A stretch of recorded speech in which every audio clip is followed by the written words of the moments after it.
So let's travel back in time, way back. 25 million years ago, a new family showed up on Earth, and they had some pretty extraordinary abilities. They were the great apes. And somewhere in that family tree were our most distant ancestors. Over millions of years, they were going to invent some incredible things: hunting, power, tools, love, and even war. So how did they become us? Let's find out. And that really gets to the heart of what we're exploring here. What is that one thing, that single quality, that truly separates us from every other animal on the planet? And maybe more importantly, which one of our ancient relatives took that first, huge step that really gave birth to humanity? To figure this out, we're going to take a trip through time and meet the key players in our family's story. We'll start with Pyrrholopithus in the ancient forests of what is now Spain and go all the way up to our own species, Homo sapiens, emerging from Africa. Think of this as our roadmap for the journey. All right, so where does our story even begin? Well, you might be surprised. It's not on the flat, open savanna. Nope, we're going way up into the treetops, 13 million years ago. We're about to meet Pyrrholopithecus, and we're going to discover that the very first human trait wasn't a physical one at all. Okay, picture this. There's a young male Pyrrholopithecus. He's trying to join a new group, and they reject him. He's totally dejected. But then, something incredible happens. An older female sees how upset he is. She feels anxious for him, and she decides to do something about it. This is a revolutionary moment. The first spark of what makes us who we are wasn't a tool or a weapon. It was a feeling. And that feeling, of course, is empathy. This was a quality that was basically unknown in the animal kingdom until then. It's the social glue, right? It's that powerful force that allows us to build complex societies, like the ones we live in today. But get this, empathy wasn't their only gift to us, not by a long shot. Pyrrholopithecus basically handed down an entire toolkit of behaviors that we inherited. They built nests to get deep, restorative sleep, which is absolutely crucial for brain development. They used sticks to fish for termites, the very first tool. They started passing knowledge down through generations. That's the beginning of culture. They even used laughter to diffuse tense situations and had a working knowledge of medicinal plants. Okay, let's jump forward in our story. The world is about to change, big time. A dramatic climate shift is forcing our ancestors out of the trees and down onto the ground. And this is going to introduce a whole new world of dangers, sure, but also new opportunities that would change our social lives forever. And once we're on the ground, everything gets, well, more complicated. With our ancestor Tume, we see this huge shift. Power starts to consolidate with the males, and life becomes this constant game of navigating rivalries.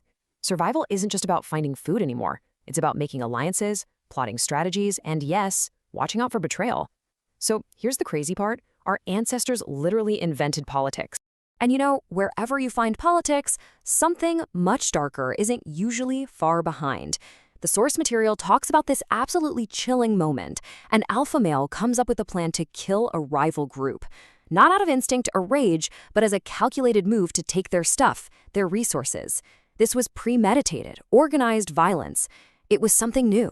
It was the invention of war. All right, let's fast forward again, a few million years.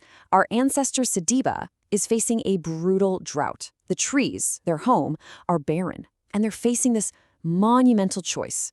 Do they stay in the relative safety of the forest and starve, or do they risk it all, becoming prey out in the open savanna for the chance at a decent meal? And right here, this is a massive fork in the road for our family tree. I mean, a real moment of truth. One group, the relatives of that famous fossil Lucy, they decided to play it safe. They became Paranthropus and, well, their line eventually died out. But the other group, the gamblers, they risked everything for the chance at a better life. And they became our direct ancestors. So what was the prize for taking that incredible risk? What made it all worth it? Meat. This new, super energy-dense food source was a complete game changer. The immediate effect was this amazing feeling of well-being and energy. But the long-term consequences, well, they would quite literally build the brains that we have in our heads today. Just think about the energy trade-off for a second. Trying to digest tough, fibrous roots takes a ton of the body's energy.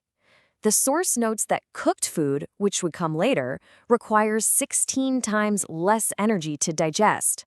All of that extra freed up energy had to go somewhere. And where did it go? straight to our heads, powering a bigger, more complex brain.